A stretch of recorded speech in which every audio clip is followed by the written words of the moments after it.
It's a fine line between being somebody's helpmate and being their mother. And I was dancing on the mother side for a long time.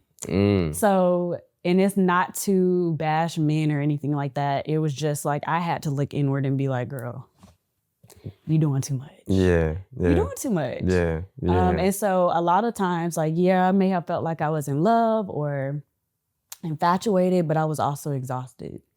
Oh, because you're mothering. Yeah. Yeah, so it looks different than being a helpmate.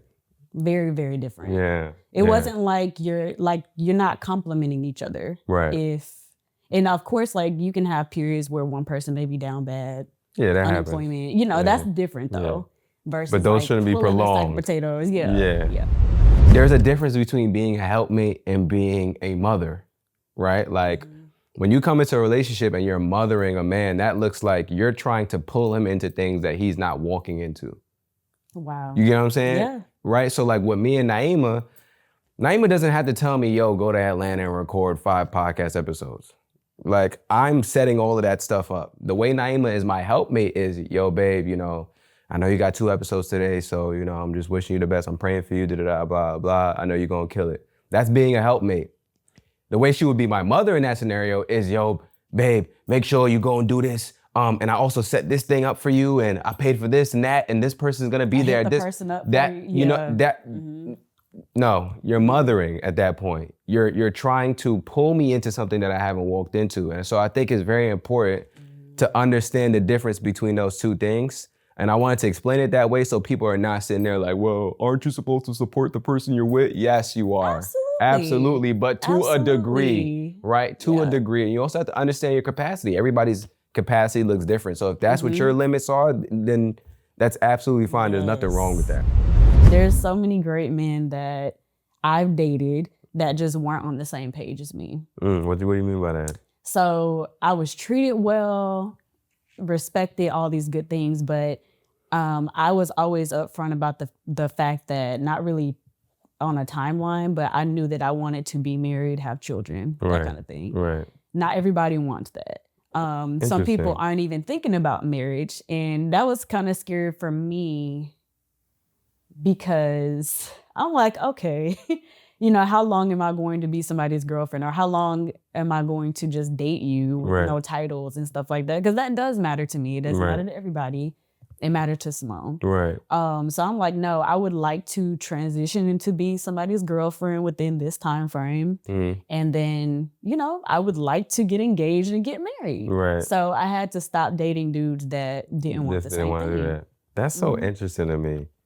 Man. Instead of wasting time trying to convince them. Right. Because we do that. We do that. It's like a man will tell you he don't want kids, and you're like, oh, I'll change his mind, girl. That rarely happens.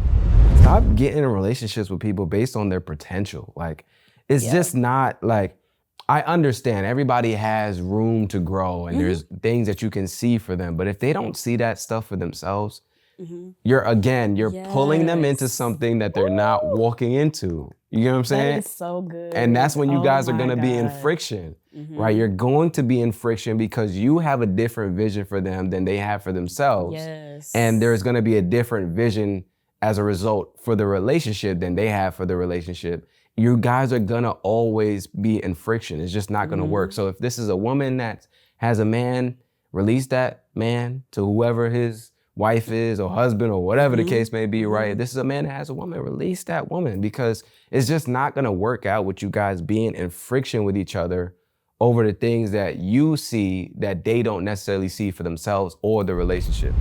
So I don't want people to think that, oh yeah, I got cheated on and then all of a sudden I went into therapy and I was great. No, I was angry. Therapy was pissing me off at one point. Bro, my therapist pissed me off too. I'm like, bro, what you talking about? I gotta forgive her. I said, fuck her. She cheated on me, bro. Talking about forgive. It's the wrong F. The hell? But give me my money back. Like, nah, for real. Like, what we talking about? Nah, I had a lot of stuff that I had to work through, but this is the process, right? And it doesn't help us by us coming up here in front and like, oh yeah, no, you know, I got cheated on, then I went to therapy, or not even having a conversation, you know what I'm saying? So that's the whole purpose of the platform, is to have these real world conversations. And I think that's what resonates with a lot of people. I didn't want to have the conversation too many times, because having the conversation over and over would let me realize that this isn't working. And then that would mean I would have to actually make a decision to end the relationship. And I didn't want to end the relationship. So as a result, I didn't have the conversations that I needed to have, because I felt like if I continue to have this conversation, I'm going to continue to get the same answer. And then that's going to make me realize I have to move and do something, rather than me putting all the onus and responsibility and accountability on them. You get what I'm saying? So it was easier to just say, we're not gonna even talk about it. And waste 2 years of my life than to have the difficult conversation early on and make the decision like, you know what, this isn't for me.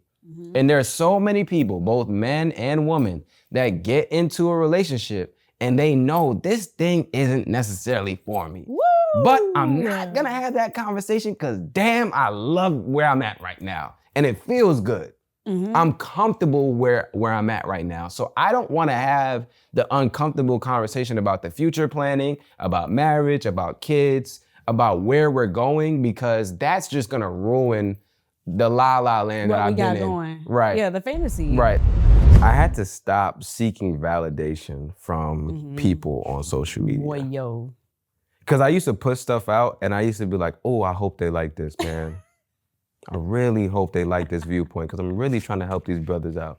And then you'll see somebody come in here and come in the comments, man, what the hell you talking about? I'm like, bro, I worked so hard on it.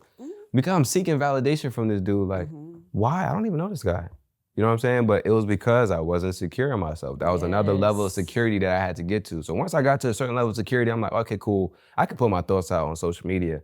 Then I started putting my thoughts out and they started getting rejected. Then I had to realize like, okay, you have to get to another level of security where the rejection doesn't trigger this crazy like rage in you, or you feeling like you shouldn't even be doing this, or you gotta respond to everybody, right? Like sometimes I see creators that are like in their comments arguing down folks, and I'm like, bro, like you don't need to justify your position here. Like you don't need to actually explain your perspective any more than you've already put out.